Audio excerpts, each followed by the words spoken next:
tougher nationwide restrictions will be required to prevent a catastrophe in the new year.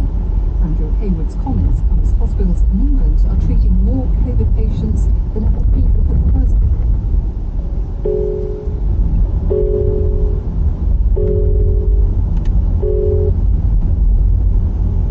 Governments facing pressure from teaching unions to pause the planned return of GCSE and A-level pupils to schools in England next week. Dr. Mike Coulsley, Professor of Infectious Disease at the University of Warwick, says action is needed to reduce the transmission rate, but long-term school closures are not an option. The new variant visible. Third, the tier 4 areas don't appear to be getting the R number below 1. If we want to achieve that, we do really need to be strict. But then my concern, of course, is if we are then closing secondary schools for the foreseeable future until we get the vaccine rolled out to a large enough level, we know that has long-term educational harm, that affects children's well-being.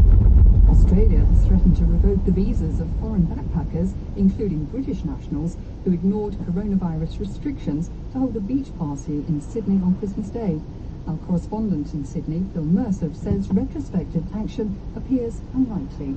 There is a feeling, certainly in the Bronte community, more broadly here in Sydney, given that a worrying cluster of cases in Australia's biggest city is causing such concern, is that these backpackers from wherever country they're from have basically ignored the rules and put many people at risk. So yes, the British are blamed, but the authorities have no real way of tracking them down now.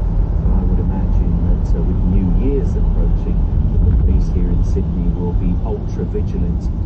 The insurance company Admiral was to sell its comparison website business, which includes Confused.com, to the owner of its rival Uswitch. The deal is valued at just over £500 million.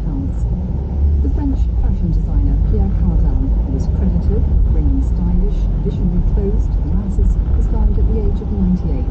His career spanned more than 70 years, and his modern style helped usher in the post-war golden age of couture. Justine Picardy, contributing editor of Harper's Bazaar magazine, yet met Pierre Cardin last year. He was extraordinary. I mean, I was very, very lucky. I had to just before. I am now excluding both Sue Lawrence and Barry.